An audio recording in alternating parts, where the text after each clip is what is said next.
Employee theft, almost every organization has it, although most don't want to own up to it.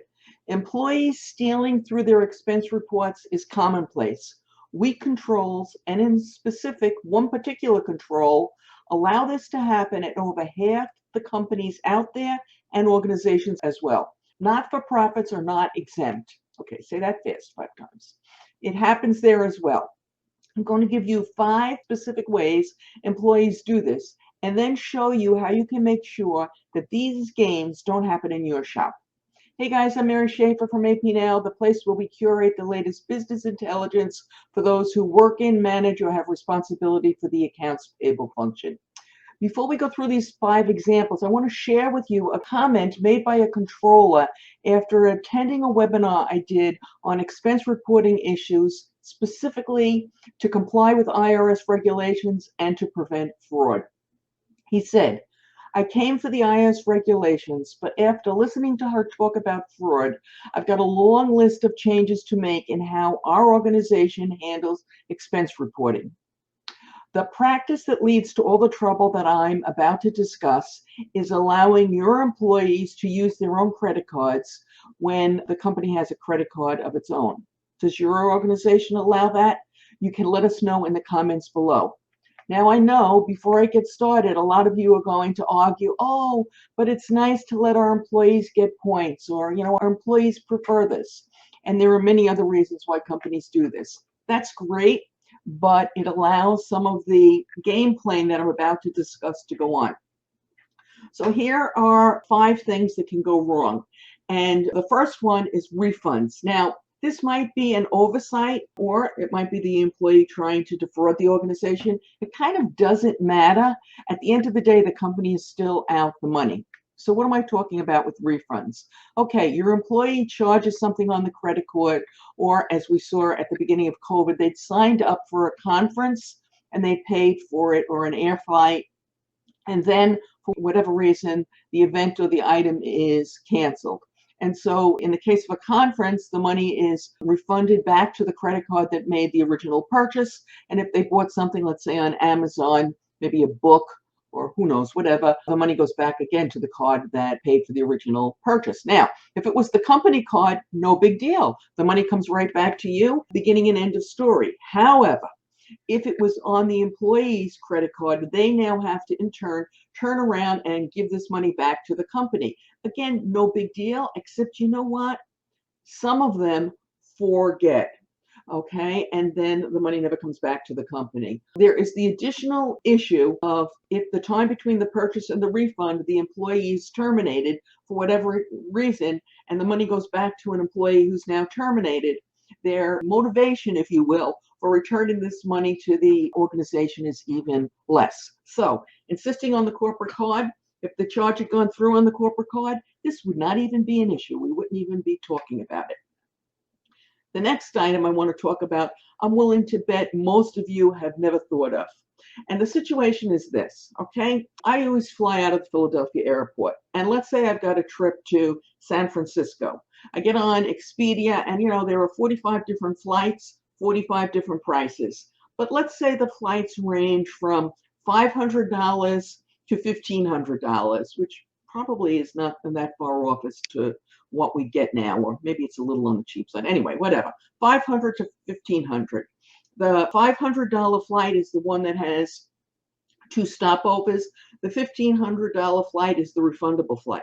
I buy both tickets. I buy them on different credit cards, which you kind of have to do, and I get 2 receipts. As soon as I have the receipts, I refund the expensive ticket, and I get the money back on my credit card. But I've got that all-important, all-valuable receipt. Then I take my trip to San Francisco. I go on that cheapy $500 flight, but when I turn my expense report in, I include the receipt for the $1,500 flight, and I make a cool $1,000 with not much risk. It's really hard for a company to find that. Again, if the charge had gone through on a company card, there'd be no way for this little game, if you will, to go forward. Okay, Example number 3, I call this the tip game.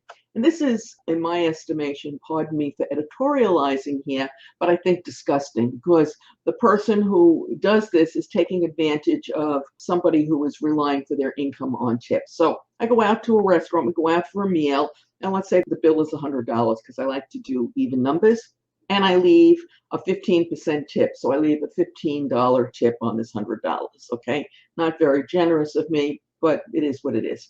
I get the second receipt back, and when I use that second receipt to turn it in on my expense report, instead of putting $15 in, I put $20 in.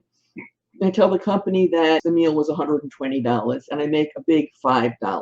Yeah, it's kind of a chintzy thing to do, but it is what it is, okay? So those are the first 3. Now, before I get to the last 2, which revolve around receipts in ways you might never have imagined, if you like this episode, please give us a thumbs up.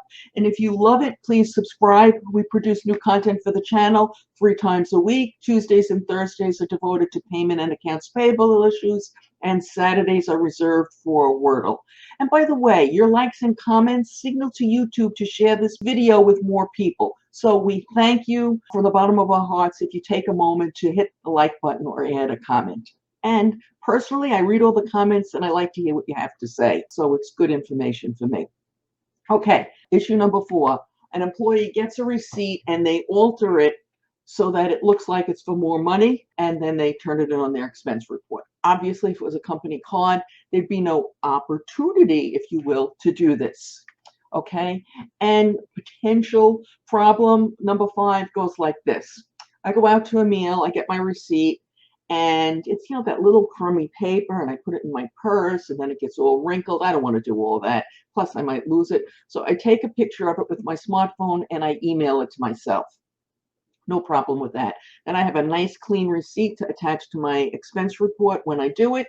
And unfortunately, let's just pretend I'm honest and I'm not good at keeping track of things. And so I attach it to, let's say, my May expense report and my July expense report because I forgot I had attached it. And so I get reimbursed twice. Or I'm less than honorable and I go ahead and knowingly attach the same expense twice. So you can have this multiple submission of the same receipt. Again, if you have a company credit card and you insist on its usage, the problem goes away.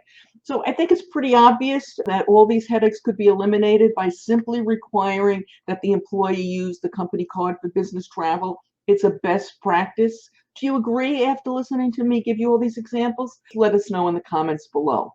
And don't forget, there's that added benefit now of if everybody uses the company credit card, you're not creating extra work for your staff who's responsible for monitoring expense reports and processing reimbursements. Unfortunately, this is just the tip of the iceberg when it comes to employees playing games with their expense reports. We recently did a short talk on questionable expense reporting habits. You can watch it right now using a link that will appear momentarily on YouTube, and it's in the show notes below.